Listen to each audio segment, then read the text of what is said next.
앉아라.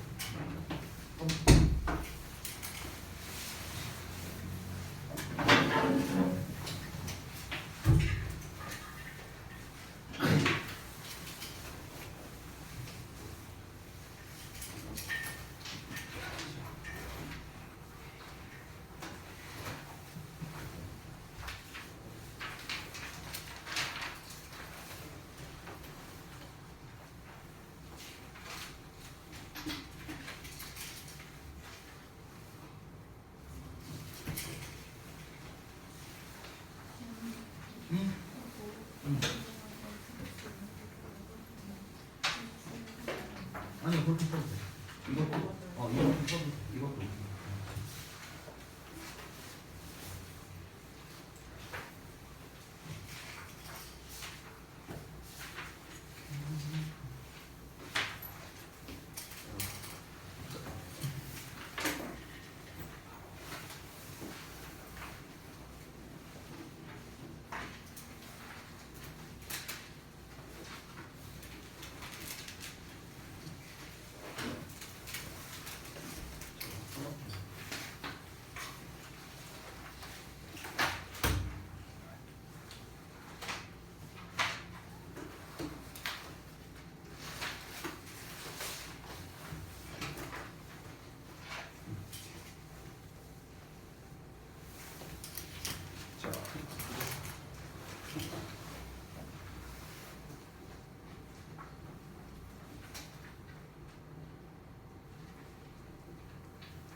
아니 뭐 틀린 거 아니야. 근데 얘를 사용 못하니까 그래서 뭘 써야 돼? 그 내용이 빠져. 그지? 이 설명이 틀린 건 아니지만 부족하다는 거야.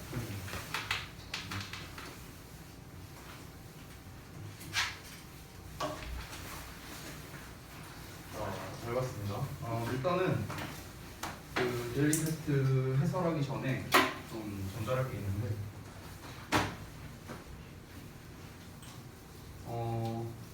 뭐 아시는 분은 아시겠지만 그쵸. 아시는 분은 아시겠지만 그 우리가 다 이제 숙제나 이런 뭐 자습실에서의 여러 가지가 다 보고가 들어와요 저한테. 근데 지금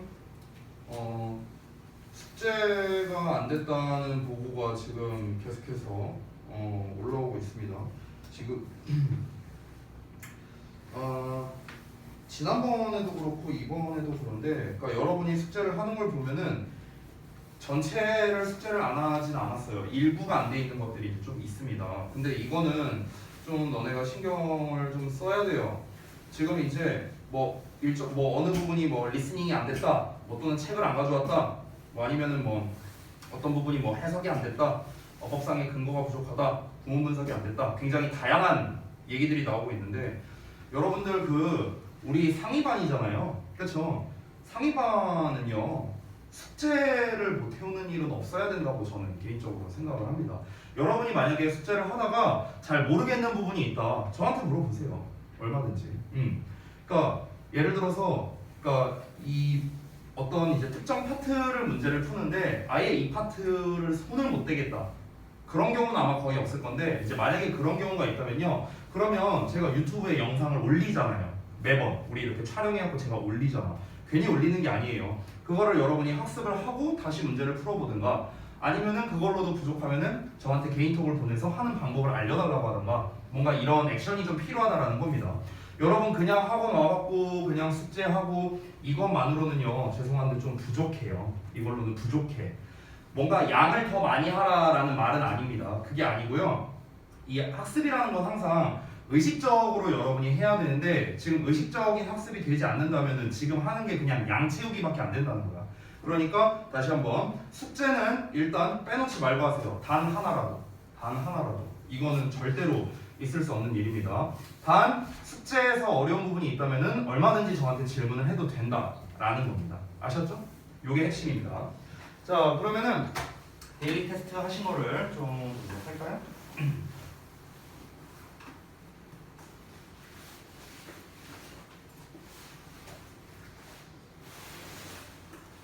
자, 한번 같이 보겠습니다. 우리가 지난번에 이제 처음으로 시작했던 이제 어버크 실력 가지기 이제 교재에서 초반부였습니다. 이제 여기에 나와 있는 지문들은 전부 다 이제 교재에 있는 내용들인데 당연히 문제는 제가 변형해서 이제 출제를 한 겁니다. 자, 1번 문제를 좀 먼저 볼 건데 1번 문제에서 공통적으로 틀렸던 게 좀 많이 보였거든? 그거를 좀 설명해 줄게. 1번 문제에서 지금 대부분 너네가 뭘 고쳤냐면은 얘를 많이 고쳤어요. 어워즈. 이거를 많이 고쳤더라고. 왜냐면은 여기에 있는 수를 얘랑 똑같다라고 생각한 경우가 되게 많이 있었습니다. 이거는 뭐냐면요, 여러분 해석을 안 한 거예요. 여러분 무조건 앞에 나와 있는 게 선행사가 아니야. 계속적 용법이잖아. 계속적 용법은 앞에 나와 있는 명사가 선행사가 될 수도 있지만 앞문장의 일부분이 선행사가 될 수도 있고 앞문장 전체가 선행사가 될 수도 있다는 걸 분명히 중학교 3학년 내용에서 배워요. 그러면 우리가 이렇게 계속적 용법이 나왔을 때는 해석을 해봐야 돼요. 해석을 해봐야 돼. 모양만으로 풀 수 있는 문제가 아니라는 겁니다. 근데 지금 여기에 who가 나와 있다고 해갖고 individuals랑 똑같다고 해놨다? 이 사람들은요 해석을 안 한 거예요. 안 하고 푼 겁니다. 거꾸로 된 거예요. 그러니까 진짜 여기에 나와 있는 대로 그냥 여기 who가 얘네, 얘 복수니까 여기 s 빼야 되네, 그냥 이렇게 푼 거야. 이렇게 풀고 근거도 그렇게 썼겠지. 그리고 또 웃긴 건 해석은 또 그렇게 해놨어요. 그러니까 여러분 항상 우리가 지금 배우는 건요 문법이 아니에요. 어법입니다. 어법. 어법이라는 거는요 기본적으로 해석이 동반돼야만 풀 수 있는 거예요. 해석이 동반돼야만. 해석 따로 문법 따로가 아니라는 걸 다시 한번 강조하겠습니다. 여러분 만약에 여기 있는 who가 진짜 individuals를 가리킨다면 어떤 해석이 되는지 여러분이 한번 보세요. 자, 보면요 저 멀리 북쪽에서 살고 있는 사람들은요 큰 눈을 가지고 있답니다. 안구를요. 다른 사람들보다요. 근데 그 사람들이래. 그럼 여기서 다른 사람들이라고 이 수가? 다른 사람들은 그럼 여기 말하는 다른 사람은 뭡니까? 눈이 작은 사람 말하는 거 아니에요? 얘네가 더 크다며. 여기 있는 사람들이 눈이 더 크다며. 그럼 얘네들은 눈이 작은 사람들이잖아. 근데 눈이 작은 사람들이 뭐야? 더 적은 빛이 있는 곳에서 더 잘 보게 해준다고? 말이 안 되잖아. 그렇죠? 그럼 당연히 여기서 얘가 말하는 거는 other individuals일 수 없고요. 당연히 여기에 있는 people도 될 수가 없습니다. 여기 있는 people도 선행사가 될 수 없는 이유가 뭐냐? 그러면 사람들이 사람들에게 더 잘 보도록 허용한다고? 말이 안 되잖아요. 만약에 여기 있는 who가 앞에 나와 있는 요 사람들을 가리켰다면 이 them은 themselves가 돼야죠. 그러면 그렇죠? 그 사람들이 자기 자신을 잘 보도록 허용한다 이렇게 돼야 되는데 그것도 아니잖아요. 그렇죠? 그러면 결국 여기에 있는 관계대명사는 뭘 나타내는 거야? 저 멀리 북쪽에 있는 사람들은 다른 사람들에 비해서 눈이 좀 큰 편인데 그 눈이 크다는 것이 됐어? 눈이 크다는 것은 더 잘 보게 해준다고. 됐어요? 눈이 크다는 것이야. 정확하게 말하면 눈이 크다는 것. 즉 그러면 뭡니까? 더 큰 눈을 가지고 있다는 것, having bigger eyeballs가 되는 거야. having bigger eyeballs. 여기서 또 하나 체크를 잘못한 게 이 who를 위치로 제대로 바꾼 사람은 있거든. 근데 이걸 위치로 바꿔놓고서 bigger eyeballs를 가리킨다 이렇게 쓴 사람이 있는데 틀렸어요.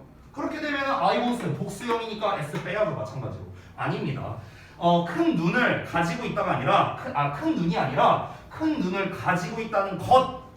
얘까지를 받아주는 거예요. 얘까지. 됐어요?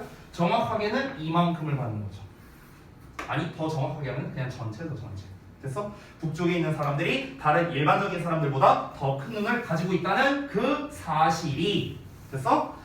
이제 뭔가 그 빛이 적은 곳에서 더 잘 볼 수 있게 해준다라는 거니까 앞에 있는 문장 전체를 받는 거기 때문에 우리가 who가 아니라 위치로 써줘야 된다라는 거고 앞문장 전체 또는 앞문장 일부를 받을 때는 단수 취급해야 되니까 동사 뒤에 s를 붙인다 이렇게 가는 겁니다. 됐죠? 즉 해석을 안 하면 못 푸는 문제였던 거예요. 간단한 문제였지만. 그러니까 제가 다시 한번 강조합니다. 해석을 하면서 풀어야 돼요. 그냥 푸는 어법 문제는 거의 없습니다. 고등부에서는요. 자, 그 다음에 두 번째 갈게. 두 번째는 사실 되게 쉬운 문제였기 때문에 여러분이 대부분 잘 풀었어. 키핑이 이제 동명사 주어이고 단수 취급이 돼야 된다라는 거 아마 잘 체크했을 거야. 구문 분석만 잘했어도 너네가 쉽게 풀 수 있는 문제였어. while 나와 있고 그 다음에 주어 동사 나와 있잖아. 그치? 그래서 여기 한 덩어리 따로 묶어주고 동명사 주어 나왔으니까 단수 취급한다. 이건 아마 다 잘 풀었을 거니까 넘어가도록 하겠습니다. 3번 볼게요. 이 3번 틀린 사람은 많은데 3번을 맞다고 표시한 사람들이 되게 많았었어요. 자, 근데 여러분 여기서 제가 하나 말씀을 드릴게요. 주어가 나온 다음에 동사가 나오잖아요. 이건 누구나 다 알고 있습니다. 그런데 이 주어 동사 사이에 콤마가 붙는 경우 따위는 없어요. 없어요, 여러분. 오케이? 그러니까 주어를 쓰고 그 다음에 동사를 쓰는데 그 사이에 콤마가 붙는다고? 이런 건 없다고요. 콤마가 붙었다는 것 자체는요, 뭔가 부연 설명을 하기 위한 용도다라고 좀 생각을 해주시기 바랍니다. 여기에 콤마가 붙었어. 여기에 콤마가 붙었어. 여기 비동사 나왔잖아. 됐어? 그러면 이 콤마는 뭐야? 부연 설명이야. 부연 설명. 되니? 그러면은 앞에 나와 있는 The New Orleans Jazz Festival 여기가 주어고 그럼 얘에 대응하는 동사는 어디야? 여기야, 여기. 됐어? 근데 주어 동사 사이에 또 동사를 쓴다고요? is라는 동사를 쓴다? 말이 안 되잖아. 그렇죠? 따라서 주어와 동사가 멀리 떨어져 있을 때 우리 지난번에 배운 거죠. 주어와 동사가 멀리 떨어져 있는데 이 덩어리는 뭐다? 수식어의 역할을 한다 라고 우리가 배웠었잖아. 바로 지난 시간에 배웠잖아. 그렇죠? 따라서 여기 이 덩어리는요 형용사의 역할을 해야 되는데 아니 동사만 나왔잖아. 근데 얘가 어떻게 형용사의 역할을 하겠어? 그럼 형용사의 역할로 만들어 주려면 분사를 쓰던가 여기에 is held라고 나와 있으니까 분사로 쓰던가 아니면 아까 윤영이가 쓴 대로 관계대명사를 활용하던가 둘 중에 하나로 써야 정답이 되겠죠.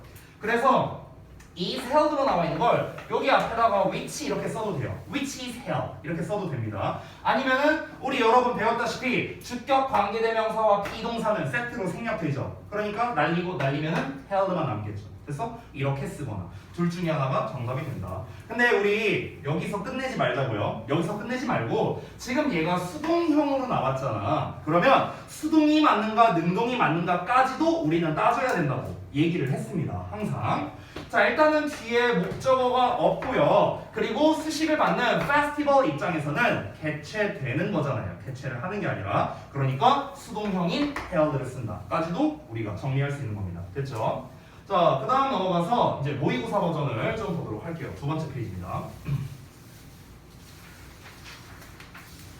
자, 두 번째 페이지에 제가 이렇게 색깔로 뭐 이렇게 표시를 해놓은 것들이 있는데요. 이 색깔로 표시해놓고 이렇게 번호 써놓은 것들이 바로 단서들이 됩니다. 각 번호에 대한 단서인데요. 하나씩 볼게요. 자, 일단은 1번에 to try라고 나왔는데 이 to 부정사의 결정적 단서가 바로 이 allow가 됩니다. 여러분이 너무나 잘 알다시피 allow 목적어 to 부정사라는 형태가 된 거예요. 근데 내가 방금도 말했던 건데 우리는 여기서 만족하지 말자는 겁니다. 여기서 만족하지 말고요. 이 to 부정사를 써야 되는가 아니면 과거분사 pp를 써야 되는가 이것까지도 우리는 신경 쓰자. 알겠지? 자, 지금 여기 보면은 try 뒤에 test가 나와 있거든. 이렇게 둘이 짝이야. 이렇게 둘이 짝이야. 그렇기 때문에 일단 첫 번째 이 test라는 동사원형이 있기 때문에 아 얘도 똑같이 동사원형, to의 동사원형을 써야 되는구나 라는 걸 알 수 있는 거야. 만약에 여기가 pp형으로 나왔다면 얘도 pp형으로 써야겠죠. 병렬 구조니까 and 기준. 됐어? 얘가 일단 단서가 되는 거고 사실 내가 이 new products에도 이제 체크를 해놨죠. 2번에 대한 단서로서 체크해놨지만 사실 new products는 1번에 대한 단서도 됩니다. 왜냐면은 지금 try와 test에 대한 목적어로서 new products를 쓴 거잖아. 그럼 뒤에 목적어가 있다는 거는 이 녀석은 능동형이 돼야 된다는 거지. 그치? 그래서 to try의 형태가 맞다. 이렇게 정리하는 거야. 알겠니? 자, 그 다음에 2번. 이시 아니라 댐으로 써야 된다. 왜 그러냐면 앞에 있는 new products를 가리키는 거니까 해설은 쉽죠. 문제는 뭐야? 이 대명사 문제는 해석을 안 하면 못 풀어요. 해석을 안 하면 풀 수 없습니다. 그래서 수능에서 단골로 나와요. 수능에서 괜히 잘 나오는 게 아닙니다. 해석을 안 하면 못 푸니까요. 그러면은 설득하기 위해서야 미래 고객들이 어떤 것을 구매하도록 설득하기 위해서 신제품을 시도해보고 테스트를 해보도록 허용한대요. 그럼 여기에서 말하는 그 어떤 거를 구매하겠습니까? 당연히 그 제품들을 구매하겠죠. 신제품들. 따라서 복수형을 받는 거니까 then이라는 형태로 써줘야 된다. 이렇게 정리할 수 있겠습니다. 자, 그 다음에 3번에 대한 단서 두 개를 잡았는데요. 첫 번째, 앞에 by라는 전치사가 있습니다. 자, 전치사 뒤에는 우리가 명사를 쓰는데 이 명사 대신에 우리가 동명사를 쓰기도 하죠. 투부정사는 쓸 수 없죠. 그렇죠? 자, 그래서 일단 동명사라는 sending이라는 형태가 왔습니다. 그래서 여러분이 너무나 잘 알고 있는 by ing 형태, 뭐뭐 함으로써 라는 형태가 된 거죠. 자, 근데 계속해서 내가 강조합니다. 우리 동사형을 볼 때는요, 능수동을 따져야 된다. 벌써 세 번째 얘기했습니다. 자, 얘가 sending이라는 능동형이 돼야 되는 건지 아니면은 수동형인 being sent가 돼야 되는 건지 얘가 될 수도 있잖아. 그렇죠? 그럼 능동과 수동도 따져줘야 되는데 여기서 우리가 능동형을 쓴 이유는 뭐냐? 뒤에 target persons라는 목적어가 있기 때문에 그런 거예요. 됐어? 정확하게 말하면 여기가 간접 목적어고 a package of Christmas cards or calendars가 직접 목적어가 되는 4형식 구조거든. 목적어가 다 제대로 나와 있잖아. 그치? 그렇기 때문에 능동형인 ing를 써준다. 이렇게 정리할 수 있습니다. 자, 그 다음에 4번. 이 obligated라고 나왔는데 이거는 그냥 암기가 사실 조금 편하거든요. 여러분, 이 obligate이라는 단어가 제가 이제 아래다가 써놨는데요. 의무를 지우다라는 뜻이거든요. 이 지우다라는 게 지우다, 이 지우개로 지우다 이게 아니고요. 의무를 떠넘기다라는 뜻이에요. 의무를 떠넘기다. 쉽게 말하면은. 근데 우리가 실제로 의무를 갖게끔 만들다라는 표현을 잘 안 쓰잖아. 우리도 안 쓰잖아. 그쵸? 우리가 의무감을 느낀다라고 표현을 많이 쓰지 의무를 지우게 하다 이런 표현을 사실 한국말로도 잘 안 쓰잖아요. 그러다 보니까 이 obligate이라는 단어는요, obligated라는 이 수동태로서 더 많이 쓰일 수밖에 없어요. 그래서 실제로 어떤 형태로 많이 쓰냐면요, 비동사에 obligated를 쓰고 투부정사를 쓰는 이런 패턴이 굉장히 많이 나옵니다. 그래서 투부정사 하도록 의무감을 갖다 이렇게 해석이 되는 거예요. 됐어? 그래서 뒤에 투부정사도 나왔죠. to send라고. 그러니까 보내도록 의무감을 갖게끔 느끼는 거죠. 됐나요? 그래서 이 obligate이라는 표현 자체가 일단은 PP형으로서 많이 쓰일 수밖에 없는 뜻이다 라고 보면 되겠습니다. 됐죠? 그거와 개별로도 또 이제 ing형이라면 뒤에 목적어가 나와야 되는데 역시나 목적어가 안 나왔으니까 얘도 또 어법적인 단서가 될 수 있겠습니다. 자, 그 다음에 5번. 의외로 이거를 좀 틀린 분들이 있더라고요. 문제풀이는 잘했어. 문제풀이는 잘했는데 근거를 잘 못 썼더라고. 근거를. 이 문제 똑같은 거 보여줄까요? 이거 내가 전에 한번 보여준 적이 있는데 한 번 더 보여줄게. 똑같은 문제야. 똑같은 문제. 잘 봐. 자, 1학기 그 중간고사 그 이제 고등학교 시험 문제인데 여기 D 보여요? D 여기 보여? so, chip, which 보이죠? 똑같은 거예요. 우리 지금 푼 거랑 똑같은 문제입니다. 주역고 1학년 1학기 중간고사 때 나왔던 겁니다. 자, 이거랑 다를 게 없어요. so powerful, which 똑같잖아. 됐죠? 자, 그래서 결국 우리가 쉽게 근거를 쓴다면 소댓 구문이니까 뭐 이렇게 써도 돼요. 틀린 말은 아니죠. 근데 이제 이 소댓 구문에 대해서 조금 더 자세히 말씀을 드리면 여기에 있는 대는 일단 접속사예요. 접속사. 제가 여기 근거에다가 써놨다시피 여러분, 접속사는 종류에 상관없이 무조건 완전한 문장이 와요. 접속사는요. 어떤 접속사든 접속사는 무조건 완전한 문장이랑 짝꿍이에요. 짝꿍. 됐죠? 자, 그리고 여기서 that을 써야 되는 이유가 이제 첫 번째가 이제 so that 구문이니까 라는 거. 두 번째는 뒤에 완전한 문장이 나왔으니까 주어, 동사, 목적어까지. 됐어요? 이 두 가지 근거를 다 말씀해 주셔야 정확한 정답이 됩니다. 자, 마지막으로 6번 보면은 invited 이렇게 ed형으로 시작이 되고 있는데 뒤를 보니까 콤마하고 새롭게 주어, 동사가 나오고 있습니다. 그러면은 여기에 있는 부분은 분사 구문이구나 라는 걸 우리가 알 수 있겠죠. 분사 구문의 핵심은요, 능수동이죠. 결국에 능수동. 그럼 똑같습니다. 그럼 결국에 초대를 한 거냐 초대를 받은 거냐 이거를 봐야 되는데 주어가 we란 말이야. 우리.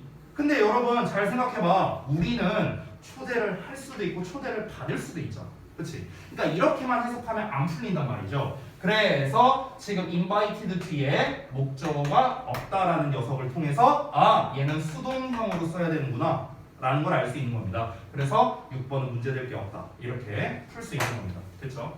지금 여기에 있는 제가 출제한 이 문제의 수준이 결코 높은 게 아니에요, 여러분. 근데 이 정도 수준으로 나온다. 아니 이보다 조금 더 어려운 수준으로 고등부 여러분이 당장 1학년 곧 있으면 1학년이 될 텐데 그 1학년 수준에서 나온다라는 겁니다. 그러니까 잘 봐주시기 바라고요. 자 그러면은 데일리는 이 정도로 마무리를 하고 데일리는 제가 이렇게 우리가 배우는 범위와 무관하게 저는 계속 출제를 할 겁니다. 물론 여러분이 이제 그 숙제로 해왔던 부분에서 출제를 하긴 할 거예요. 근데 우리가 수일치를 배웠다고 해서 저는 수일치만 출제하진 않을 겁니다. 이렇게 다양하게 출제를 할 거니까 여러분이 항상 이 전범위적으로 우리가 어법을 어떻게 풀어야 되는가 이거를 좀 아셨으면 좋겠어서 말씀을 드리는 겁니다. 자 오늘은 이제 진도상으로는 14쪽에 명사 대명사의 일치 쪽인데 사실 우리가 지난 시간에 어법 문제, 고등기출 어법에 대해서 여러 가지를 이제 봤었죠. 제가 그때 프린트도 드렸죠. 근데 그 고등기출 어법 유형에서 쌤이 지난 시간에 설명했던 건 동사 유형 풀이법에 대한 설명을 했었습니다. 맞죠? 근데 이제 제가 절관형 풀이법은 아마 설명을 안 드렸던 걸로 알고 있거든요. 맞나요? 절관형 풀이법은 설명 안 했죠? 했냐? 안 했냐? 기억이 안 나서. 했어 안 했어? 승우야 했어 안 했어? 아니 이씨 저스트 이씨 승민아 했어 안 했어? 안 했어? 당연히 믿어도 돼? 알았어. 자 그거를 좀 오늘 알려드리도록 할게요. 오늘 이 명사 대명사의 일치 이거 몰라도 돼요. 이거 몰라도 돼. 이거는요 솔직히 내가 설명할 것도 없어요. 그냥 명사 대명사 일치는요 아까 내가 이거 데일리 해설하면서 했던 얘기랑 똑같은데 얘들아 그냥 해석 잘하면 장땡이에요. 그냥 해석만 잘하면 풀 수 있는 문제입니다. 해석만 잘하면요. 지금 여기에서 무슨 뭐 소유 대명사니 뭐 명사의 수에 따라 수식어를 구별하라니 뭐 이런 거 저런 거 나와 있는데 이거 다 부수적인 거야. 별로 안 중요해. 왜? 쉬워요. 쉬워. 이런 것도 되게 쉬워. 그리고 결국 명사 대명사 일치에서 제일 중요한 건 수일치예요. 수일치. 아까 내가 데일리 테스트에서 냈던 것처럼 이시냐 댐이냐 이런 문제 있죠. 이게 제일 잘 나와. 이게 제일 잘 나오는 문제야. 근데 아까 말했잖아. 그건 어떻게 구별해야 돼? 해석해야 돼. 그러니까 결국 명사에서의 수일치는 해석이 99%라 생각하면 됩니다. 여기에 나와 있는 이 부수적인 내용들 내가 이런 말하면 좀 무책임해 보일 수 있는데 솔직히 말하면 내신 대비 때 그냥 바짝 공부해도 돼요. 그냥 그때 가서 공부해도 된다고. 평상시에까지 알 필요는 저는 솔직히 없다고 생각합니다. 자 그런데 지금부터 설명해 드리는 거는요. 제가 장담하건데 여러분이 평생 영어를 공부하는 한 언제든지 써먹을 수 있는 겁니다. 예전에 제가 한번 설명을 한 적이 있었는데 우리 이제 또 오래 지나서 뭐 당장 지금 지난주 것도 지금 기억 못하는데 몇 달 전에 했던 걸 기억하겠어. 설명도 할 겸 그리고 또 이제 여기 못 들었던 분들도 많으니까 설명을 드릴게요. 자 지난번에 제가 이렇게 정리했었습니다. 뭐 또 쓸 필요는 없어요. 지난번에 쓴 거니까. 고등 기출 어법 해갖고 첫 번째 동사 관련 어법, 두 번째 절 관련 어법, 세 번째 해석이 필요한 어법, 마지막 네 번째 기타 이런 식으로 이제 제가 그때 정리를 했었던 걸로 기억을 합니다. 자, 그 중에서 우리가 첫 번째 동사 관련 어법을 어떤 수순으로 풀어야 되는 건가 이런 거를 지난 시간에 배웠었어요. 자, 복습 좀 해보겠습니다. 동사 관련 어법이라는 게 일단 뭐였어? 동사 관련 어법. 동사처럼 생겼으면 그냥 동사 관련 어법이라 했습니다. make, makes, made, have made, had made, will make 전부 다 됐어? 동사처럼 생겼으면 그냥 동사 관련 어법이라 했습니다. 자 그러면 우리가 동사처럼 생긴 놈의 밑줄이 딱 하고 쳐져 있다. 그러면 어떤 수순으로 풀어야 되는가? 첫 번째 얘가 동사 자리가 맞냐 아니냐 이걸 먼저 파악하라고 했어요. 얘가 무조건 1단계예요. 동사 자리가 맞냐 아니냐. 자 그래서 동사 자리가 맞다면은 시제일치, 수혜일치, 태 이 세 가지를 신경 써야 된다 했는데 시제일치는 출제율이 낮다라고 했습니다. 그래서 수일치와 태 두 가지만 여러분이 신경 써도 충분하다고 했어요. 방금 내가 데일리 캐스트 해설할 때도 동사 관련 어법이 상당히 많았는데 항상 내가 오늘 데일리 하면서 5번 얘기한 거 있죠. 우리 여기까지 보지 말고 능동, 수동도 따져보자. 내가 계속 얘기했잖아. 그렇죠? 그래서 수일치와 태를 항상 신경 써야 된다. 동사 자리가 아니라면 준동사 자리, 즉 투부정사나 동명사나 분사 자리라는 건데 어떤 준동사를 써야 되는가 이거를 생각해야 되고 여기서 끝이 아니라 플러스 뭐다? 얘도 능동수동을 따져야 된다. 이렇게 얘기를 했습니다. 이게 동사 관련 어법 풀이법이었어요. 자, 그러면은 절 관련 어법 풀이법을 알려주겠습니다. 저는 오늘 이 시간 이후로 절 관련 어법 풀이법에 대해서는 이제 더 설명 안 할 거예요. 그리고 제가 다시 한번 말하지만 이 절 관련 어법 풀이법은요, 제가 감히 말하건대 그 어떤 어법 책에서도 제가 설명한 버전은 전 본 적이 없어요. 아니 그 어떤 선생님조차한테도 전 들어본 적이 없습니다. 그냥 제가 독자적으로 한 거라고 생각하면 돼요. 근데 저는 절 관련된 어법을 이렇게 풀거든요. 지금 설명해 드릴 방법으로 저는 푸는데요. 못 푸는 문제는 거의 없습니다. 있긴 있어요. 왜 있냐? 해석이 요구되는 경우가 있거든요. 우리가 학년이 올라갈수록 단순히 이거 하나에서 끝나는 게 아니라 이렇게 결합되거나 이렇게 결합되거나 이렇게 결합되거나 이런 문제들이 되게 많이 나옵니다. 수능에서는 참고로 하나, 둘, 세 개가 결합돼서 나오는 경우도 태반이었어요. 됐어? 그러니까 여러 개가 결합될 때는 그 하나만을 가지고는 풀 수는 없겠죠. 근데 어쨌든 절 관련된 어법 하나만을 놓고 본다면 제가 알려주는 방법으로 다 풀 수 있습니다. 다 풀 수 있어요. 그러니까 알려드리겠습니다. 자, 그럼 제가 2번으로 쓸게요. 절 관련 어법 풀이법입니다. 자, 제가 지난번에도 동사 관련 어법 풀이법을 간단하게 써주고 프린트로도 줬지만 과연 여러분이 오늘 데일리 테스트 볼 때 그걸 적용해서 풀었을까? 저는 그렇게 생각하지 않습니다. 그거 적용해서 푼 사람 솔직히 말해서 한 명도 없었어요. 내가 아까 데일리 테스트 검사할게요. 그러니까 이거를 풀이법을 알려주면 뭐하냐고 써먹질 않는데, 그러니까 제가 프린트를 준 거예요. 여러분 다음 시간부터는요 데일리 테스트 푸실 때 그 제가 지난번에 드렸던 프린트 있죠, 그 고등기출 유형해갖고 프린트 한 장으로 줬잖아요. 그거 보면서 푸세요. 그리고 그 과정에서 벗어나면 저는 무조건 점수 깎을 겁니다. 알겠죠? 항상 그 과정으로 여러분이 문제를 푸셨으면 좋겠어요. 내가 다시 한번 강조합니다. 자, 절 관련 어법 풀이법을 설명할 건데 일단 절 관련 어법이 뭔지부터 말해줄게요. 절 관련 어법이 뭐냐면은 절이라는 건 주어 동사 있는 덩어리를 말하는 거잖아. 그렇지? 근데 우리가 절을 만들기 위한 재료가 3개 있거든요. 3개? 그럼 이 3개에 관련된 게 나오면은 그게 절 관련 어법이에요. 자, 첫 번째 접속사, 두 번째 의문사, 세 번째 관계사입니다. 됐어? 이게 절 관련 어법이에요. 접속사나 의문사나 관계사. 됐어요? 자, 그리고 여기에서 내가 미리 써줄게요. 얘네들 셋의 공통점은 전부 다 절을 만든다는 겁니다. 주어 동사가 포함되어 있는 덩어리를 만드는 건데, 선생님 그러면 절의 종류는, 절은 어떤 품사의 역할을 하느냐라고 물어보면 절이 하는 역할은 3개밖에 없거든요. 명사의 역할, 명사절, 형용사의 역할, 형용사절, 부사의 역할, 부사절. 이 3개밖에 없어요. 명사절, 형용사절, 부사절. 이 3개밖에 없거든. 자, 그러면 얘네가 각각 무슨 절의 역할을 하는지 그냥 큰 틀로서 간략하게만 써드리자면, 일단 접속사가 이끄는 절은요 명사, 절, 그리고 부사절입니다. 형용사절 없어요? 네, 없어요. 이 2개고요. 그 다음에 의문사는 명사절입니다. 그리고 간혹 가다가 부사절 역할을 하는 경우도 있습니다. 근데 얘가 메인이에요. 부사절의 역할을 하는 경우도 있다. 근데 얘는 좀 경우가 좀 몇 개 안 돼요. 좀 이제 퍼센테이지가 낮다. 이렇게 생각하면 됩니다. 의문사가 주로 명사절 역할을 하는데 이걸 우리가 중학교 때 뭐라고 배웠냐? 간접 의문문이라고 배운 겁니다. 됐죠?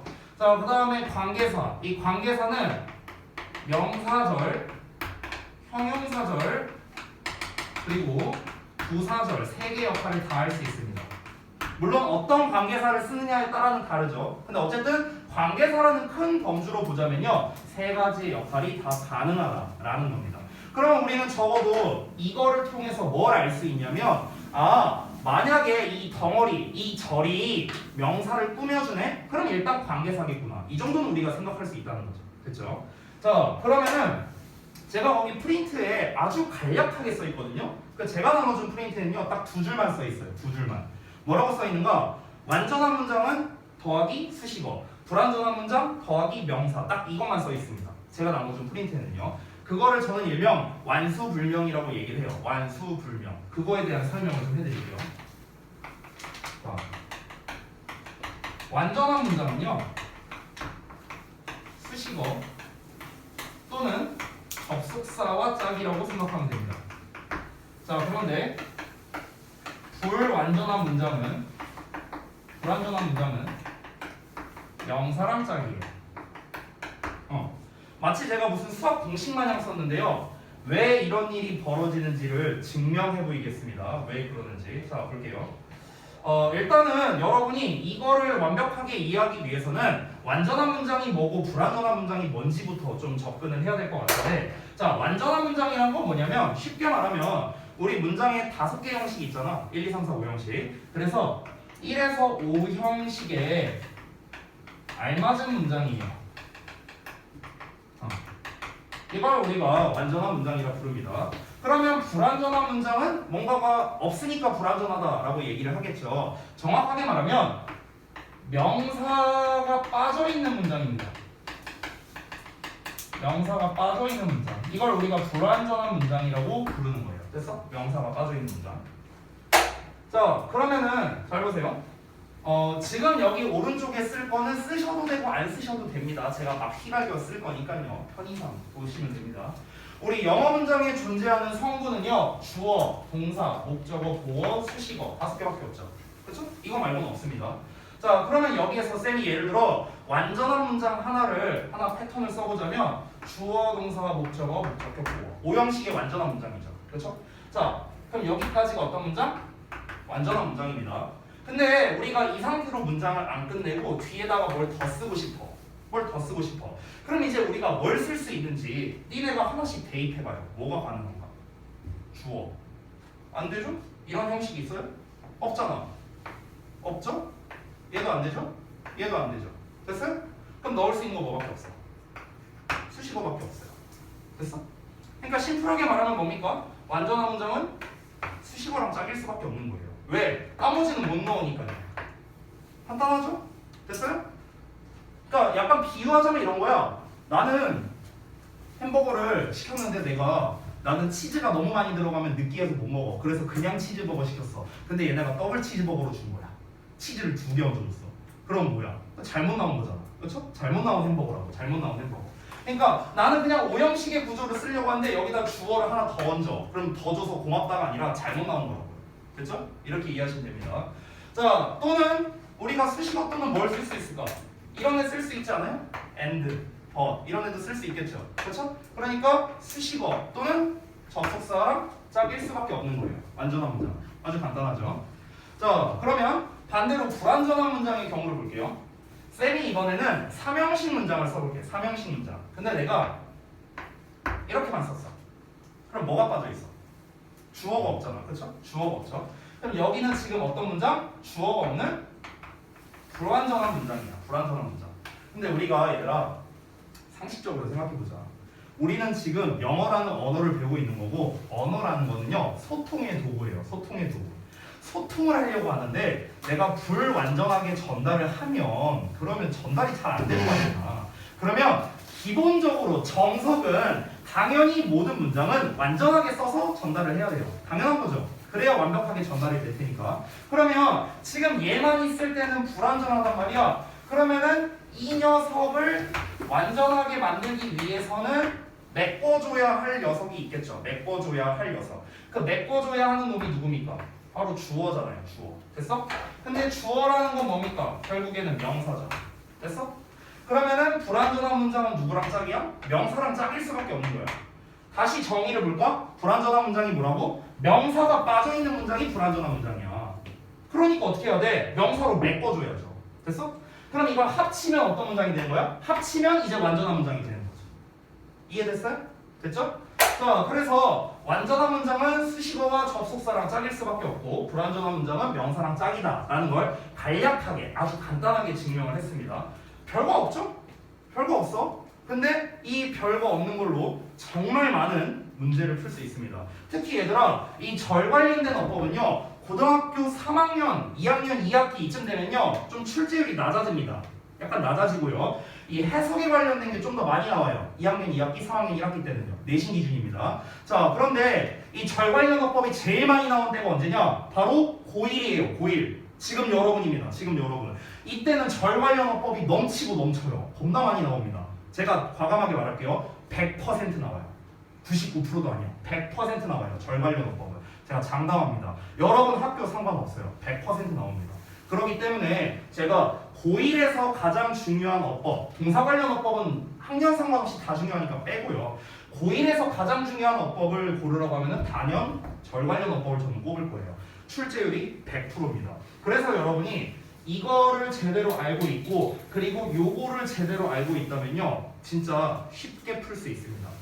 선생님 기준으로 고1 수준의 절 관련 어법 푸는 데는요 저는요 정말 오래 걸리면 10초 걸립니다. 하나 푸는데 정말 오래 걸리면이에요. 오래 걸리면 빠르면 3초면 풀 수 있습니다. 왜?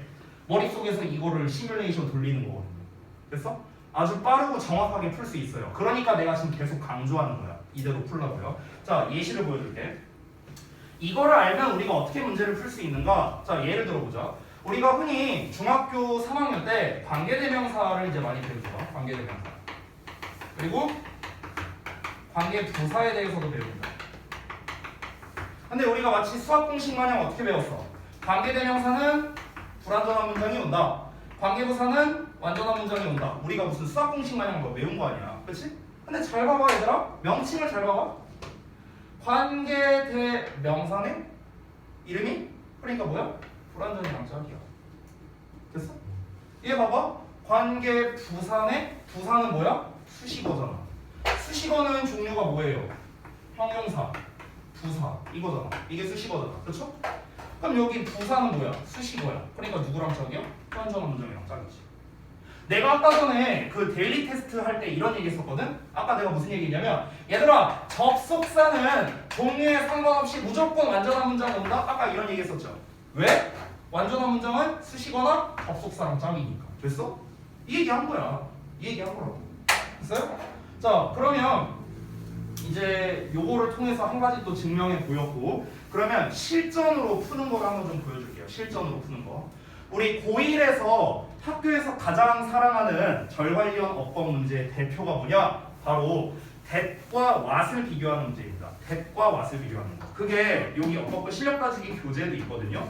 제가 한번 보여드리자면 92쪽에 있어요. 92쪽. 한번 펴볼래요?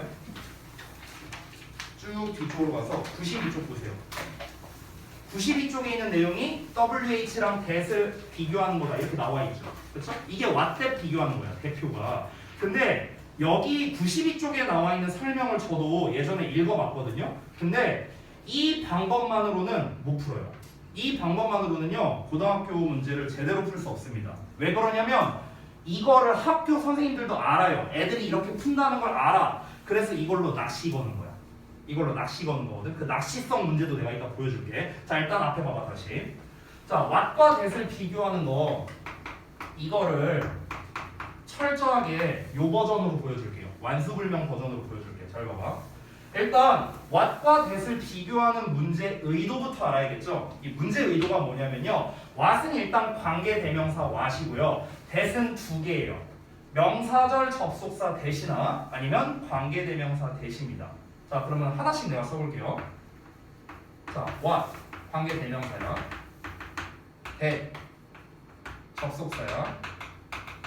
근데 that이 접속사 역할을 할 때는요 두 가지 역할을 다 하거든. 명사절도 되고 부사절도 되거든. 근데 이 문제에서의 의도는 명사절입니다. 자, 그리고 that을 하나 더 쓸게요. 여기서의 that은 관계대명사입니다. 자, 잘 봐봐. 잘 봐봐. 어떤 일이 벌어지나?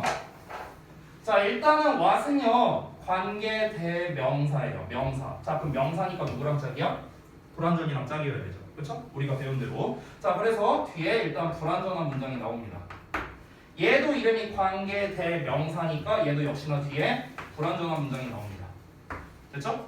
자, 근데 얘는 접속사네요. 접속사 누구랑 짝이야? 완전한 문장이랑 짝이지? 따라서 얘는 뒤에 완전한 문장이 나옵니다. 보통 학교에서 문제 풀 때 또는 문법책을 보면은요 뒤에가 완전하냐 불완전하냐를 따지라고 해요. 근데 이거는 반쪽짜리 풀이법입니다. 뒤쪽만 구분하면 안 되고 사실 앞쪽도 구분해야 돼. 앞쪽. 됐어? 자, 앞쪽도 해볼게. 잘 봐. 이거를 내가 이렇게 다 덩어리로 만들어 볼게. 덩어리. 자, 이 덩어리로 만들었어. 이 덩어리는 전부 다 절이죠? 절이야. 얘도 절이고, 얘도 절이고, 얘도 절이야. 요 안에 주어 동사가 다 들어있고. 잘 봐봐. 관계대명사 what은요 명사절이에요.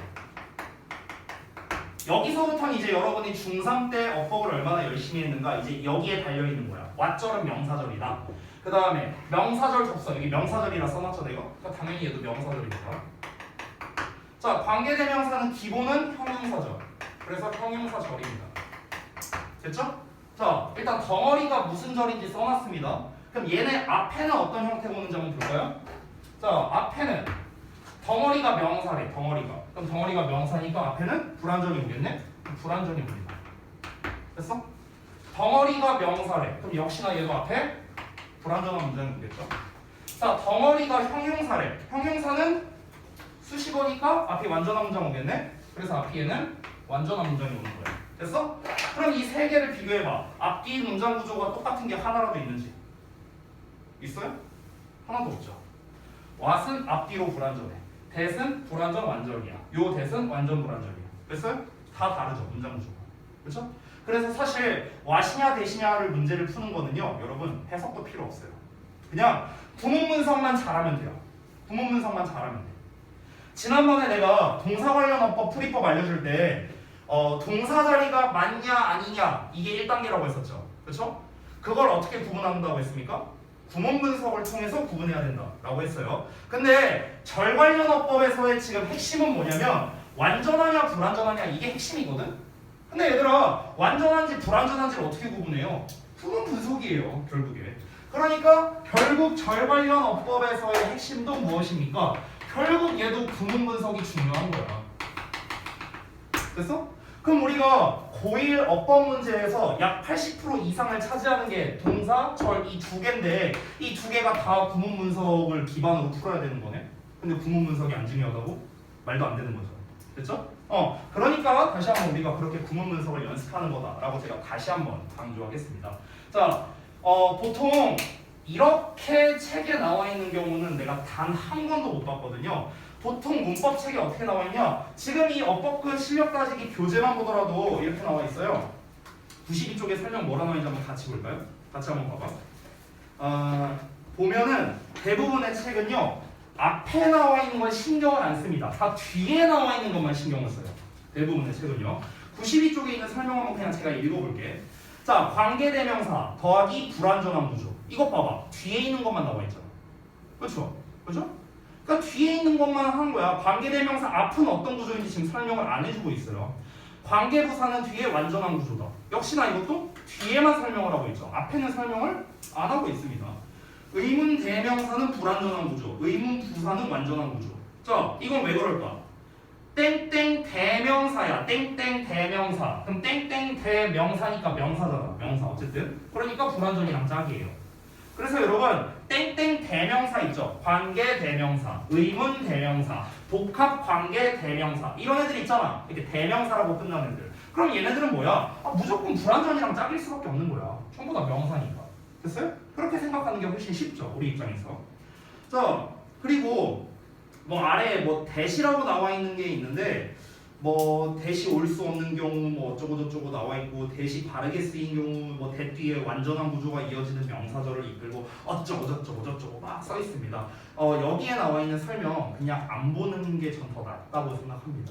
보통 학생들이 왓대 문제 풀 때 또 풀이법 중에 하나가 뭐냐면 what은 우리가 선행사를 포함한 관계대명사다 이렇게 배우잖아. 그러니까 앞에 명사가 없으면 what, 앞에 명사가 있으면 that 막 이렇게 고른다고요.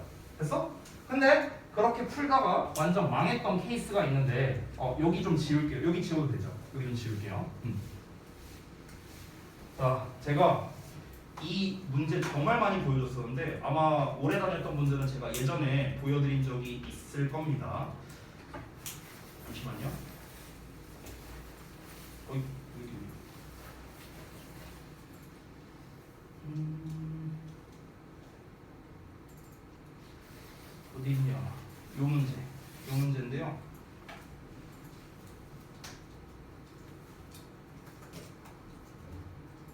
글씨가 작아서 안 보일 테니까 크게 해서 다시 보여줄게요. 자, 이 문제입니다. 요걸 좀 보여드릴게요. 잘 보세요. 실제로 기출에서 나왔던 문제입니다. 실제로 재작년 2학년에서 나왔던 문제고요. 자, 보세요. 와시냐 대시냐라는 문제죠.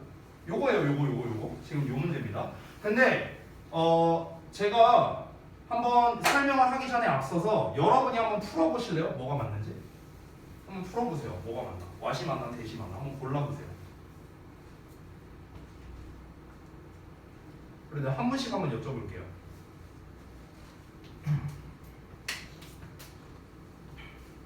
뭐가 맞을지. 참고로 이 문제에 대해서 좀 설명을 해주자면 이게 수능 특강 라이트에서 이제 나왔던 문제고요. 그때 저동고 2학년 학생들 그리고 이제 그 가좌고 2학년 학생들이 이제 시험 범위가 똑같았었는데 공교롭게도 제가 그때 그 두 학교를 내신 대비를 같이 하고 있었어요. 그래서 그 두 학교에서 둘 다 이 시험 범위가 이 문장이 겹쳐서 이거 왓댓으로 나올 가능성 높다. 너네 반드시 구분 잘해야 된다를 굉장히 강조했었는데 두 학교에서 다 어법 문제로 나왔습니다. 이게 똑같이 나왔는데 40명 정도 됐어요. 두 학교 다 합쳐서. 근데 맞춘 학생이 15명도 안 됐습니다. 이거를요. 근데 참고로 말씀드릴게요. 저는 이 문제 푸는데 3초 걸렸습니다. 3초 걸렸어요. 3초. 선생님이라서 그렇다고요? 아니에요. 여러분도 3초면 풀 수 있어요. 자, 한번 보겠습니다. 한 번씩 여쭤볼게요. 자, 윤영이는 답이 뭔 것 같아요?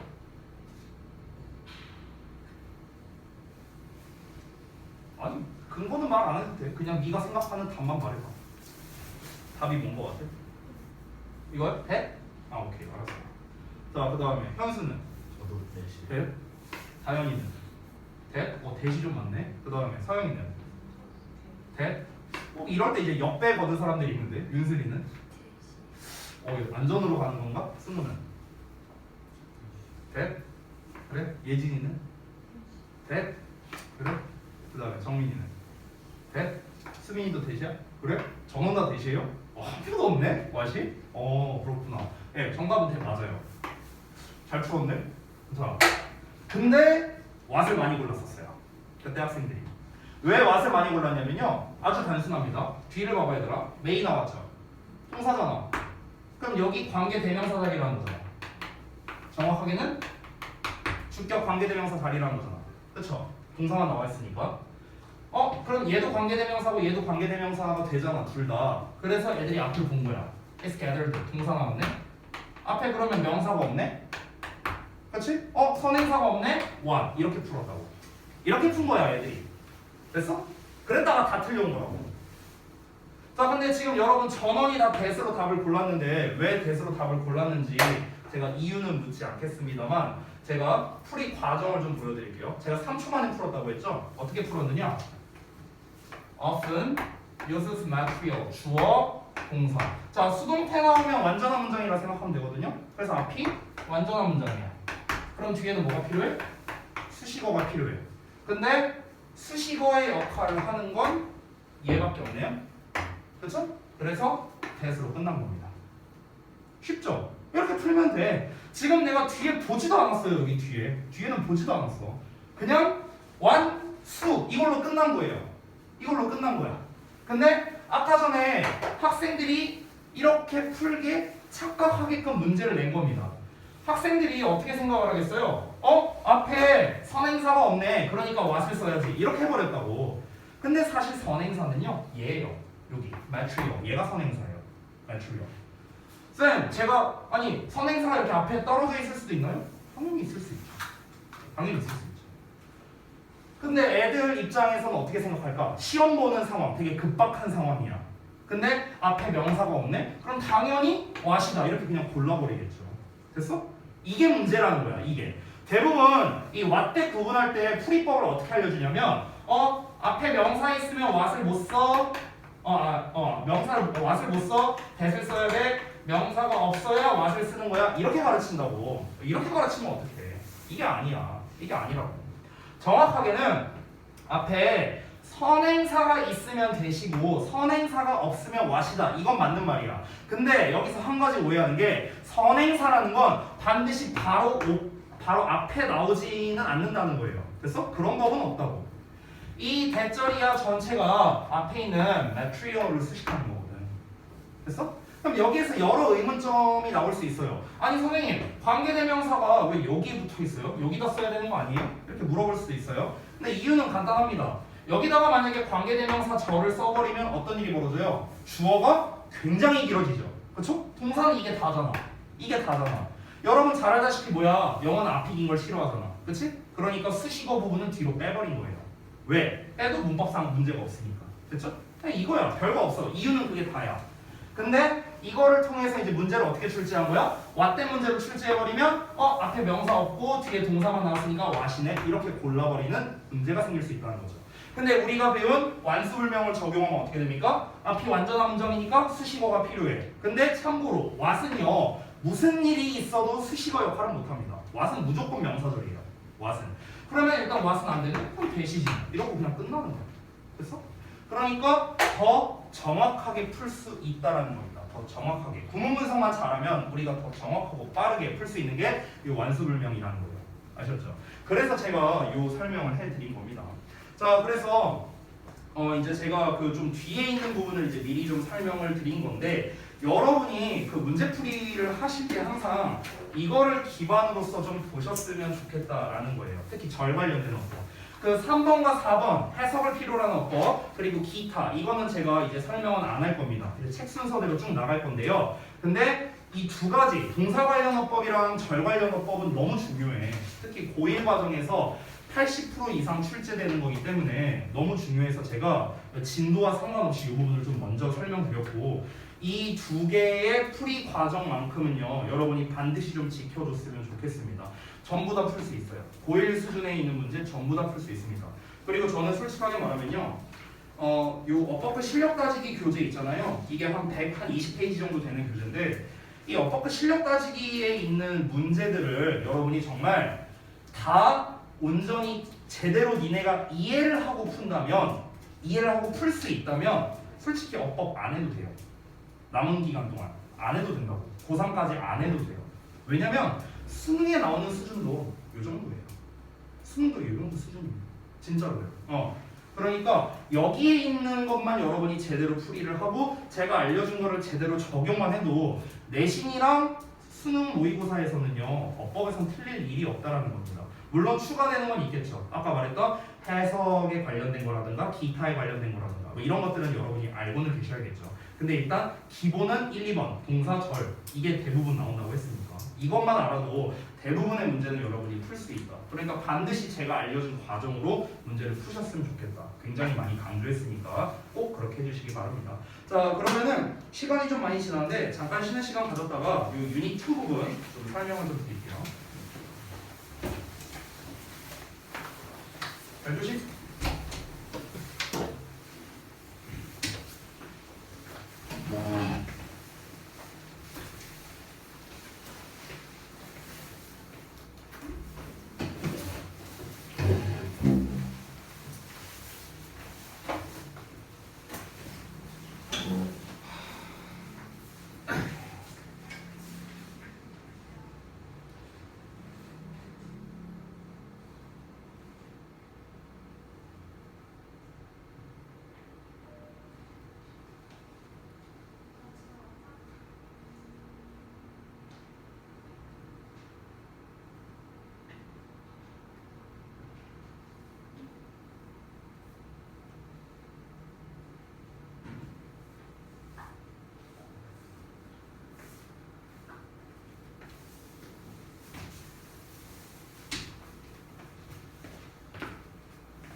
수요점 되게 오래 가네요 이거. 아 이거 수요일날 맞았다고 했잖아요. 지난주 수요일날에. 아 근데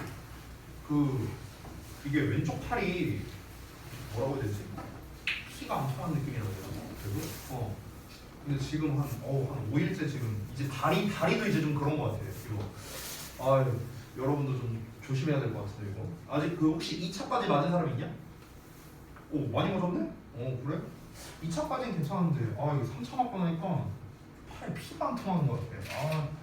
여러분 아무쪼록 뭐 조심. 근데 뭐 이건 뭐 조심해서 뭐 될 것도 아니고 뭐 맞았는데 뭐 어떻게 해? 예 그냥 몸에 이상 없길 기도해야죠 뭐. 자. 책에 있는 진도를 이제 좀 나가보도록 할게요. 유닛 2A는 명사대명사의 일치입니다. 물론 제가 아까 정말 대충 설명해서 해석만 잘하면 장땡이다 뭐 이렇게 말하긴 했는데 그래도 조금 좀 자세한 내용들은 어쨌든 설명을 해줘야겠죠. 자 한번 볼게요. 포인트 5 위쪽에 보면요. 명사대명사 수식어의 일치란 해갖고 나와 있는데 간단한 설명을 한번 읽어볼게요. 자, 첫 번째는 명사와 그것을 대신하는 대명사 간의 수, 인칭을 서로 맞춘다. 두 번째, 셀 수 있는 명사와 셀 수 없는 명사의 수식어를 서로 맞춘다. 뭐 이렇게 돼 있습니다. 근데 그 아래 빨간색으로 뭐 나와 있죠. 뭐 어드바이스, 머니, 뭐 어쩌고 막 이렇게 나와 있잖아. 그쵸? 이거는요. 어법에서는 안 중요합니다. 어법에서는. 영작에서는 좀 중요해요. 왜냐면은 셀 수 없는 명사는 우리가 어나 s를 붙이면 안 되잖아. 그치? 그러니까 그런 것 때문에 영작에서는 좀 중요한데 어법에서는 안 냅니다. 이런 거는 막 언제냐? 여러분 부모님 세대 막 성문 영어 막 하던 그런 세대에서나 나왔던 문제라서 솔직히 중요하진 않습니다. 자, 그러면은 명사대명사의 일치에 여러 가지가 있는데 제가 좀 정리해서 작성을 해드릴 테니까 여러분이 좀 필기를 해주세요. 그리고 지난 시간에도 말했지만 제가 필기하는 것들은 대부분 이 책에 없는 내용들이 많고요. 지금 책에 나와 있는 설명들만으로는 좀 설명이 좀 부족한 감이 없지 않아 있어요. 그래서 항상 노트가 좀 준비가 되어 있으면 좋겠습니다. 자, 그러면은 유닛 2를 좀 설명해 볼까요? 명사대명사. 자, 뭐 명사는 제가 뭐 딱히 설명할 거는 없을 것 같아요. 단수 명사면 단수 취급이고 복수 명사면 복수 취급한다. 이거 모르는 사람이 누가 있어? 그렇죠? 다 알고 있는 내용이죠. 죄송해요. 자, 한번 이어서 보겠습니다. 자, 그러면은 이제 명사 파트는 뭐 사실 볼 거 없고요. 대명사가 이제 사실은 좀 중요한 파트인데 대명사의 종류를 한번 좀 작성을 해볼게요. 대명사의 종류. 자, 대명사의 종류하면 대표적인 게 이제 인칭 대명사죠. 자, 그 다음에 지시 대명사. 그리고 소유 대명사도 있는데 소유 대명사는 원래 여기에 포함되지만 저는 별도로 쓸게요. 소유 대명사. 자, 그리고 제기 대명사. 자, 마지막으로 부정 대명사까지 쓰겠습니다. 얘네가 이제 대명사의 이제 종류인데요. 여기에서 출제율로 따졌을 때 가장 많이 나오는 건 인칭 대명사입니다. 아까 제가 말했었죠? 이시냐 대미냐 라는 거고요. 그 다음에 지시 대명사도 결국 수일치 문제로 나옵니다. 대시냐 도지냐 이런 식으로 문제가 나오고요. 그 다음에 소유 대명사. 소유 대명사는 인칭 대명사와 비교해서 나옵니다. 여기다가 미라고 써야 돼, 마인이라고 써야 돼, 뭐 이런 문제가 되겠죠. 제기대명사도 역시나 인칭대명사와 연계해서 나옵니다. 댐이냐, 댐세어드즈냐 이런 식으로. 그 다음에 부정대명사는요 그냥 그 자체로 잘 안 나옵니다. 잘 안 나와요. 자, 그러면은 제가 아까 말했다시피 결국에는 인칭대명사가 가장 출제율이 높을 수밖에 없는 게 얘 자체 내에서 수일치 문제, 아니면 얘랑 비교하는 문제, 또는 얘랑 비교하는 문제 이렇게 나온다고 했죠? 그러니까 당연히 얘가 출제율이 높을 수밖에 없는 겁니다. 자, 그러면은 하나씩 그 유형을 좀 소개를 해드리도록 할게요. 첫 번째, 자, 일단 인칭대명사를 기준으로 말씀드리겠습니다. 인칭대명사 문제에서는요 격을 물어보는 문제는 안 나와요. 뭐 히즈냐 힘이냐 이런 문제는 안 나오고요. 당연히 수일치만 문제가 나옵니다. 수일치. 여기 아래다 1번으로 쓸게요. 수일치에 관련된 거. 자, 수일치는 결국에는 이시냐 대미냐예요. 이거야 이거. 이게 가장 대표적인 문제입니다. 근데 얘는요 풀이법이랄 게 없어요. 제가 아까 말씀드렸죠. 이 녀석의 풀이법은요 그냥 해석입니다. 해석. 해석으로 풀이. 제가 아까 그 고등기출 유형 4가지를 썼을 때 해석이 필요한 어법이 있다고 했었죠? 그 중에 하나가 이거예요. 이거 인칭대명사. 얘는 진짜 해석으로밖에 풀 수가 없습니다. 다른 뭐 기똥찬 방법 그런 거 없어요. 그냥 해석을 잘할 수밖에 없다라는 겁니다. 세부적인 해석이 중요하겠죠, 당연히. 자, 그 다음에 두 번째, 아니다. 나머지는요 소유대명사랑 제기대명사가 나올 때 설명드릴게요. 그냥 건너뛰도록 하겠습니다. 2번 바로 쓸게요. 2번 지시대명사. 번호를 굳이 그럼 안 써도 되겠네요. 얘도 결국엔 수일치 문제인데요. 얘는 대시냐 도지냐라는 문제라고 보시면 되겠습니다.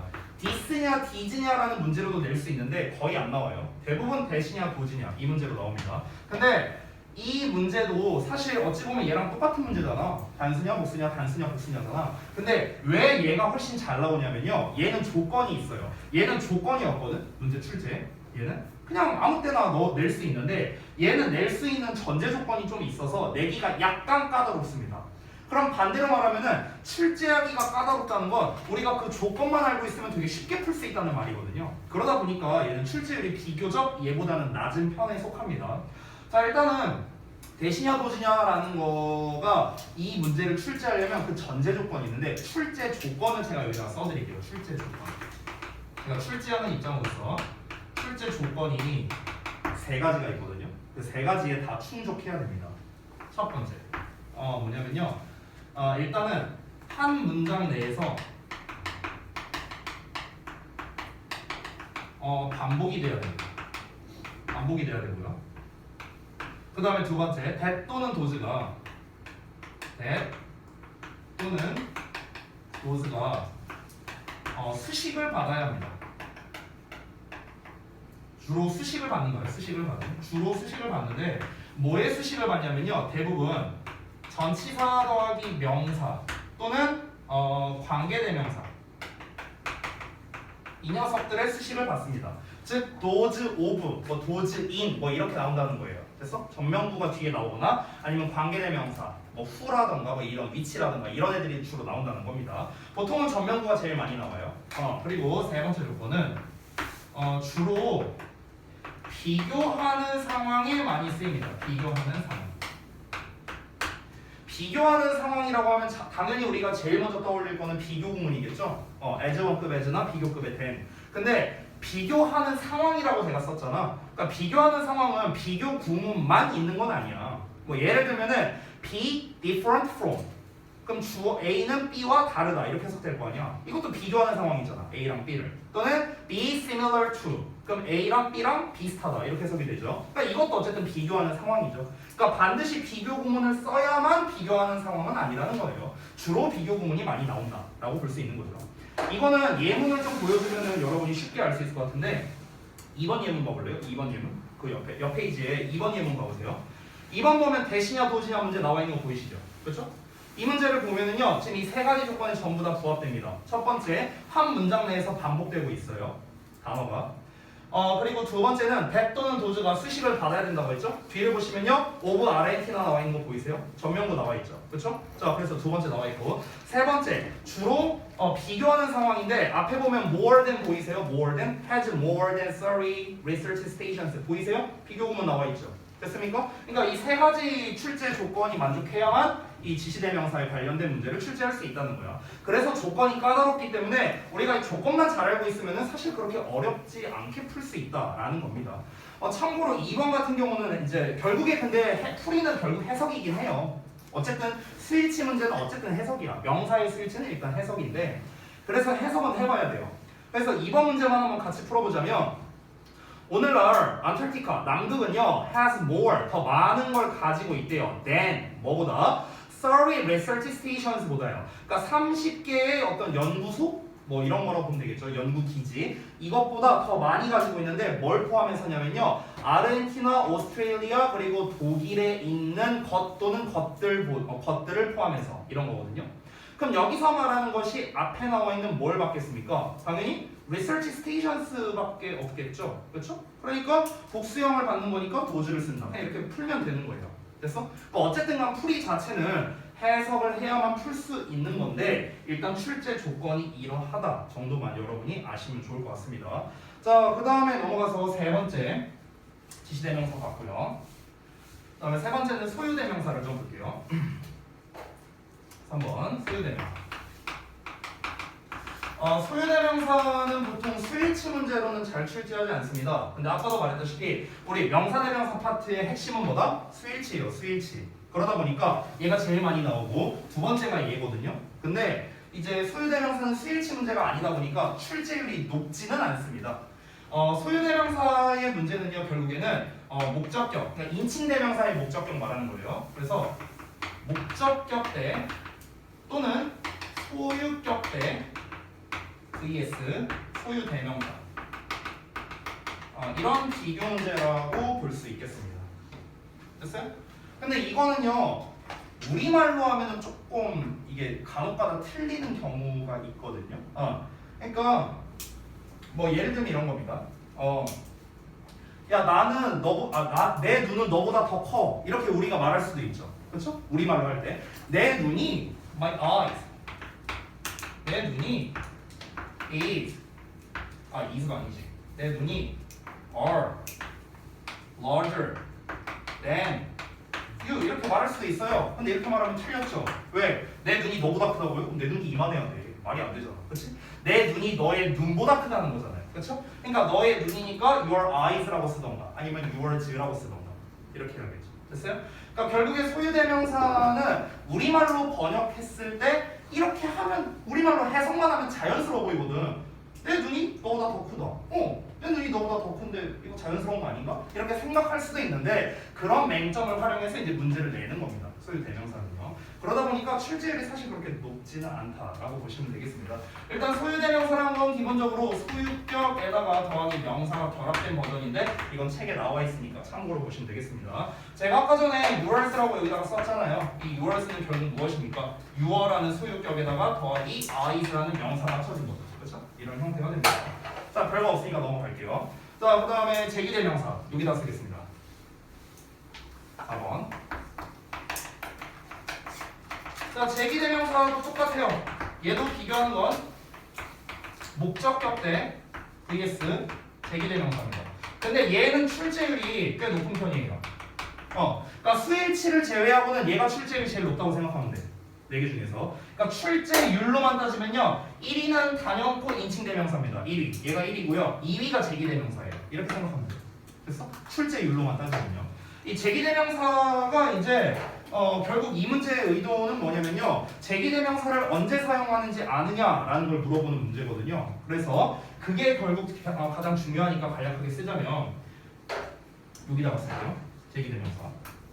그러니까 제기대명사는 다시 한번 말했지만 그러니까 언제 사용하냐? 이게 제일 중요한데 정확하게 쓰자면 의미상 주어와 목적어가 동일할 때 이때 사용하는 게 제기대명사입니다. 지금 책에는 뭐라고 나왔냐면요. 동사의 목적어가 주어와 일치할 때라고 나왔거든요. 이거 잘못된 말이에요. 의미상 주어와 일치할 때입니다. 의미상 주어와 일치할 때. 왜 그러냐면요. 여러분 이거는 그냥 내가 두 개만 비교해보면 쉽게 알 수 있는데 잘 봐봐. 예를 들어 삼형식 문장이야. 삼형식 문장. 그럼 여기다가 제기대명사를 만약 써야 된다면은 이 둘이 똑같으면은 우리가 제기대명사를 쓰겠죠. 그렇죠? 근데 만약에 오형식 구조라고 해보자. 오형식 구조. 이렇게 나왔어. 근데 예를 들어서 이 오형식 구조 목적격 보호 자리에 투부정사가 이렇게 나왔다고 쳐볼게. 목적격 보호 자리에 이렇게 나왔어. 그럼 잘 봐봐 얘들아. 투부정사도 결국에는 준동사, 동사의 역할을 하니까 뒤에 또 목적어가 나오겠죠. 그렇죠? 그럼 요 자리에, 그러니까 요 자리에 them 쓸래, them salad 쓸래 이런 문제가 나왔어. 예를 들어서 이렇게 나왔어. 그러면은 이 목적어를 우리가 둘 중에 하나를 고를 때 이 주어를 봐야 되느냐? 그게 아니라고요. 제가 말했다시피 의미상의 주어랑 똑같아야 된다고. 지금 요 놈을 목적으로 봤을 때 그럼 요 놈에 대한 동사는 누구야? 얘라고 봐야 돼. 얘. 됐어? 이 투부정사를 동사로 보는 거야. 그럼 이 투부정사에 대한 주어는 누구겠어? 당연히 요 목적어가 되는 거죠. 왜? 얘 이름이 뭔데? 목적격 보어니까.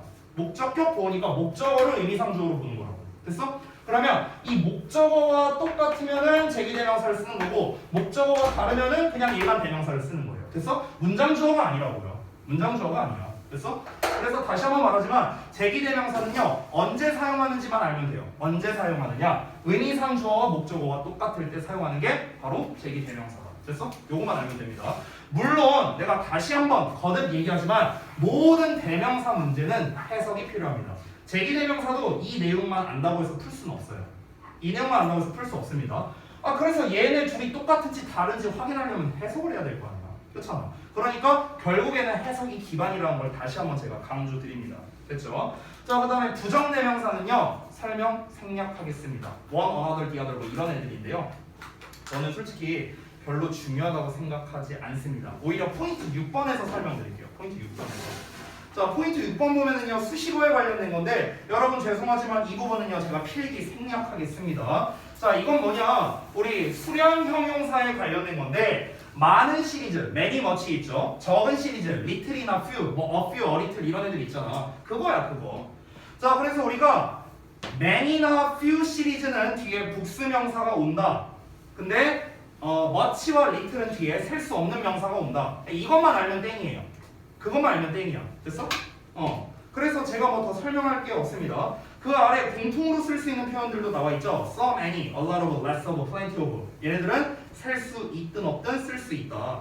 근데 이제 셀 수 있는 명사라면은 일단 some, 그 a lot of나 less of나 plenty of는 전부 다 많은이란 뜻이니까 당연히 복수 명사를 쓰겠죠. 그렇죠? 요것만 좀 주의하시고요. 이거는 뭐 제가 딱히 설명드릴 게 없는 것 같은데 그냥 단어만 좀 추가할게요. 단어만. 박스에 보면은 4라고 써있죠. 숫자 4. 거기에 들어가야 할 말이 셀 수 있는이죠. 셀 수 있는. 5번에 들어갈 말은 셀 수 없는이죠. 그렇죠? 그래서 셀 수 있는 명사 앞에는 many랑 few 시리즈가 오는데 하나만 더 추가해주세요. a number of도 써주세요. a number of.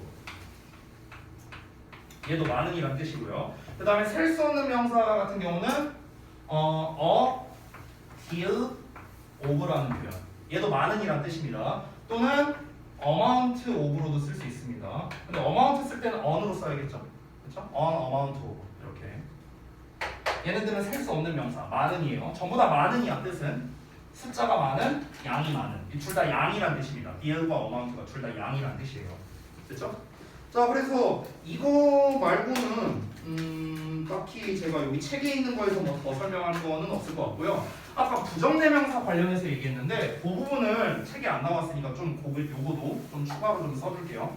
어떤 거냐면 우리 부정대명사에서 other라는 형태를 되게 많이 쓰잖아요. another, the other 뭐 어쩌고 많이 쓰잖아. 근데 이 other라는 녀석도 얘들아 사실은 형용사처럼 쓰일 수 있거든. 형용사처럼. 그래서 other가 오는 경우와 another가 오는 경우가 있는데 자, 당연히 another는 on이 붙어 있으니까 뒤에 단수 명사가 오고요.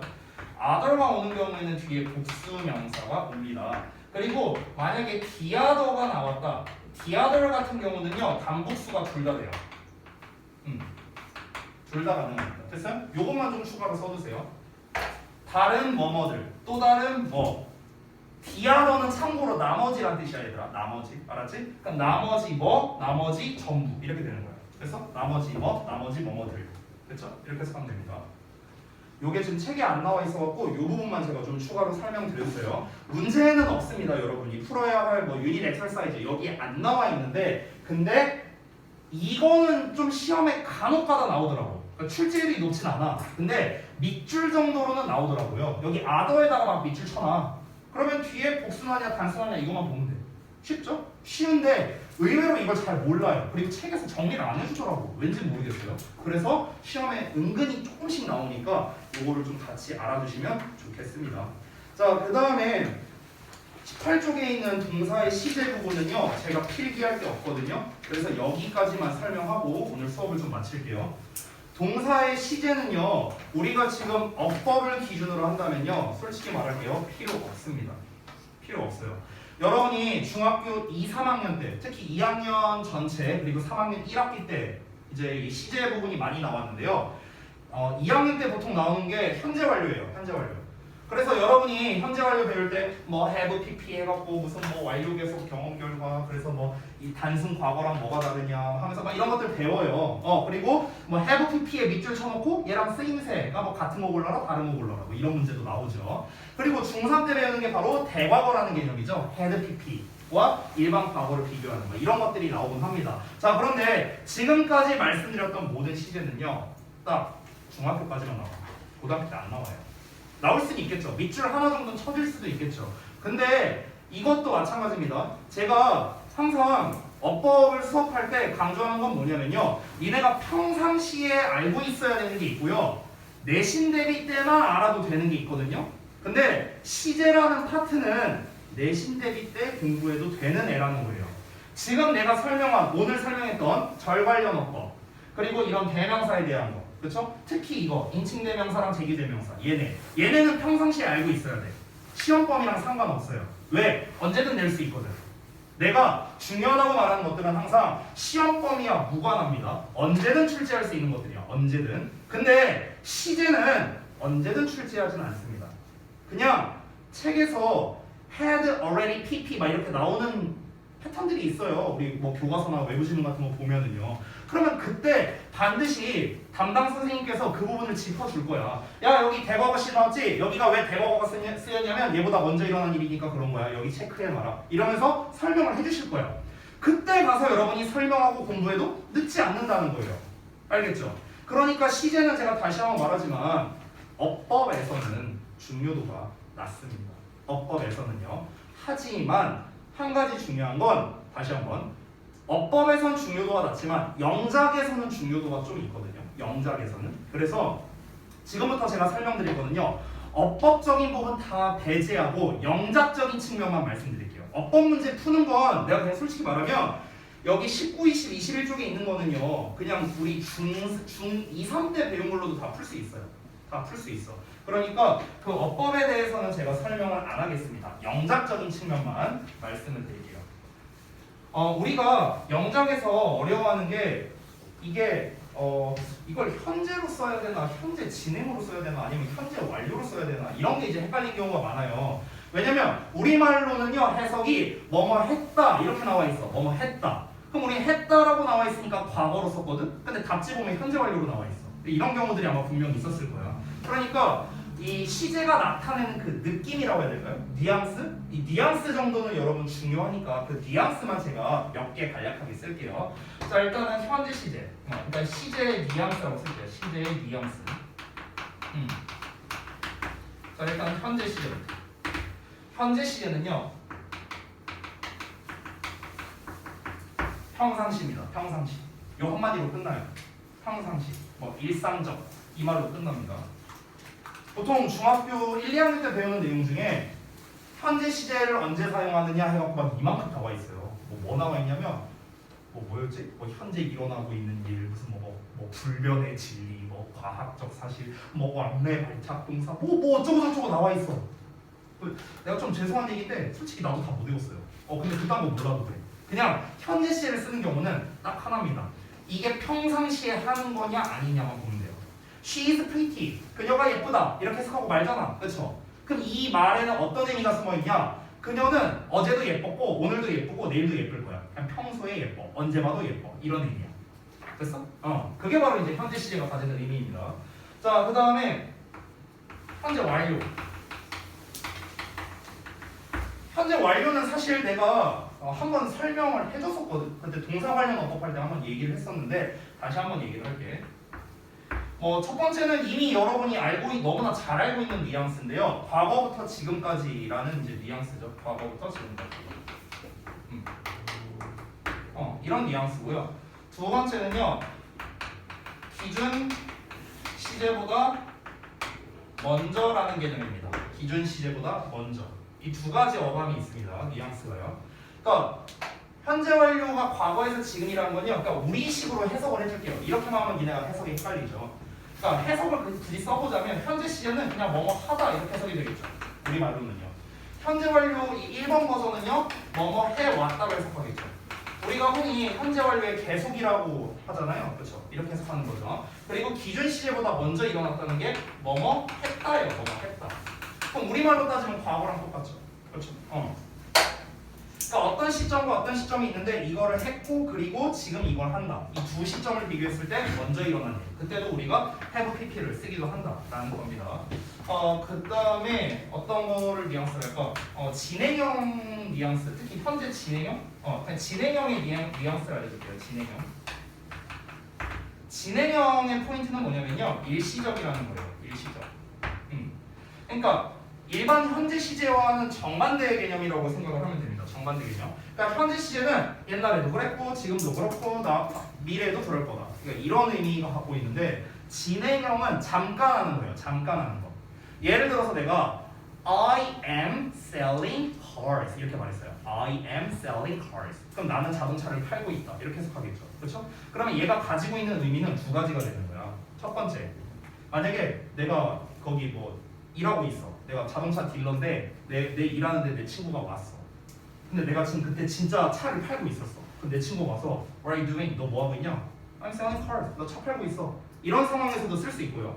아니면은 그냥 이제 길 가다가 오랜만에 친구를 만났어. 야 너 요새 어떻게 지내냐? 나 그냥 잠깐 알바하고 있어. 무슨 알바 하는데 나 차 파는 일 하고 있어. I'm selling cars. 잠깐 하고 있는 일. 평상시 하는 일이 아니잖아. 일시적으로 하고 있는 거죠. 이런 게 진행형의 뉘앙스라고 보면 돼요. 알겠죠?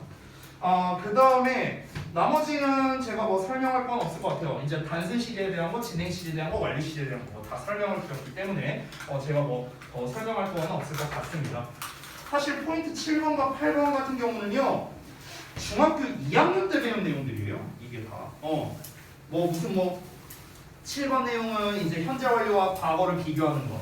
그리고 그 포인트 8에 나와 있는 거는 그거예요. 그거 있잖아. 뭐 시간과 조건의 부사절에서 뭐 미래시에 못 쓴다. 뭐 그거 있잖아. 그거야 그거. 제가 설명할 게 없는 내용이라 그냥 가볍게 넘어가겠습니다. 자 그러면은 여기까지 오늘 수업하고요. 숙제 말씀드리고 마치도록 하겠습니다.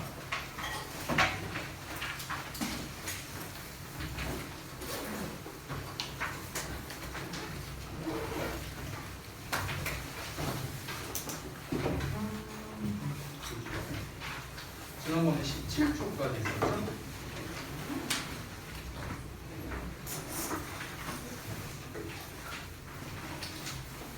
뒷부분이 부동사법이구나. 부동사법은 다음 시간에 하고 그러면 페이지 19쪽에서 21 잠깐만요. 잠깐만.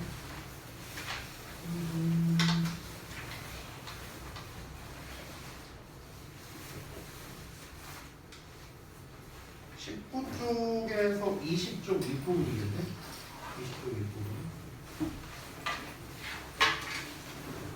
여기는 풀고 구문 분석과 해석 다 해오셔야 되고요.